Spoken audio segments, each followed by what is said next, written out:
Please Sadashiv Lokhande. आत्ता नागराजने काकाला कोड्याचं उत्तर कळतं. आज प्रियाचा अंतिम पुरावा सायली आणि अर्जुनच्या हाती आला.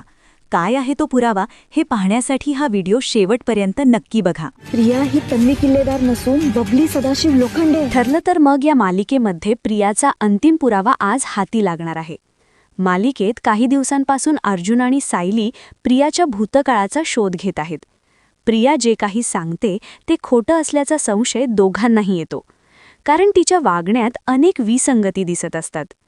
प्रिया स्वतःला तन्वी किल्लेदार म्हणते, पण तिच्या आयुष्याबद्दल जे काही माहिती मिळत आहे ते वेगळंच चित्र दाखवत आहे. यामुळे अर्जुन आणि सायली दोघेही ठरवतात की काहीही झालं तरी प्रियाचा खरा भूतकाळ शोधायचाच. दोघेही अनेक लोकांना भेटतात, जुने रेकॉर्ड तपासतात आणि अखेर त्यांना एक महत्त्वाचा धागा मिळतो. त्यांना कळतं की प्रिया ज्या नावाने ओळखली जाते ते नाव कदाचित खोटं असू शकतं. अर्जुन आणि सायली त्या शाळेत पोहोचतात. शाळेचं वातावरण शांत असतं.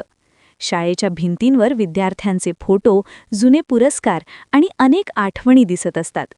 मुख्याध्यापकांच्या परवानगीने अर्जुन आणि सायली शाळेच्या रेकॉर्ड रूममध्ये जातात. त्या रूममध्ये मोठमोठे रॅक असतात आणि त्यामध्ये अनेक वर्षांचे रेकॉर्ड ठेवलेले असतात. शेवटी त्यांना एक फाईल सापडते.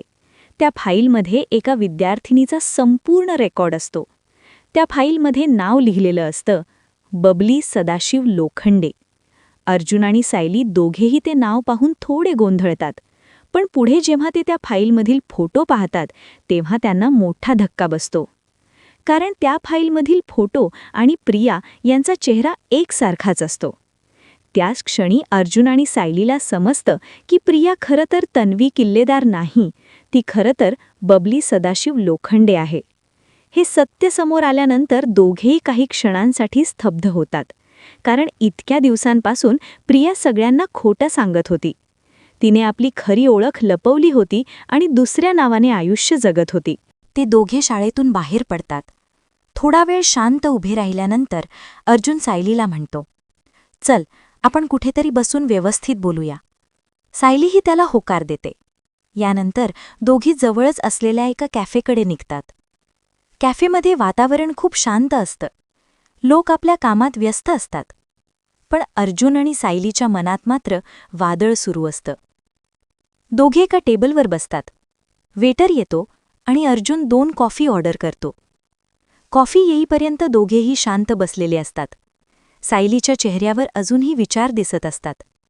अर्जुनला कळत असतं की सायली काहीतरी बोलणार आहे. सायलीला अचानक आठवतं नागराज काकांचं बोलणं. कॉफी येते. सायली कप हातात घेते आणि अचानक ती अर्जुनकडे बघते. ती म्हणते, अर्जुन, आता माझ्या लक्षात येत आहे. अर्जुन थोडा आश्चर्याने विचारतो, काय लक्षात येत आहे सायली? सायली पुढे म्हणते, त्या दिवशी नागराज काका काय म्हणाले होते आठवते का? अर्जुन थोडा विचार करतो. सायली पुढे बोलू लागते, ते म्हणाले होते, एक असं प्रिय सत्य आहे जे तुमचं घर पोखरणार आहे. अर्जुन अचानक गंभीर होतो. सायलीला सत्य समजतं. सायली पुढे म्हणते, आता मला समजत आहे अर्जुन, नागराज काका नेमकं ओणाबद्दल बोलत होते. अर्जुन तिच्याकडे एकटक पाहत असतो. सायलीचा आवाज थोडा भावनिक होतो. ती म्हणते, ते प्रिय सत्य म्हणजे प्रिया आहे. हे ऐकून अर्जुन पूर्णपणे शांत होतो, कारण त्यालाही आता हेच जाणवत असतं. अर्जुनला देखील सर्व गोष्टी जोडल्या जातात. सायलीचं बोलणं ऐकल्यानंतर अर्जुन खोल श्वास घेतो. तो काही क्षण काहीच बोलत नाही आणि मग तो म्हणतो, सायली, तू बरोबर म्हणते आहेस. आता सर्व गोष्टी एकमेकांशी जोडल्या जात आहेत. प्रियाचं वागणं, तिचे निर्णय, तिची प्रत्येक चाल, सगळं आता समजायला लागलं आहे.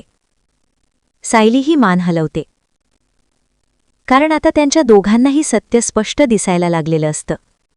अर्जुन सायलीचा हात धरतो आणि ठाम आवाजात म्हणतो, या खेळाची सुरुवात जरी प्रियाने केली असली तरी या खेळाचा शेवट मात्र आपणच करणार. सायली त्याच्याकडे बघते अर्जुन पुढे म्हणतो. आता आपण तिचं प्रत्येक पाऊल लक्षात ठेवणार आणि योग्य वेळ येताच तिचं खरं रूप सगळ्यांसमोर आणणार.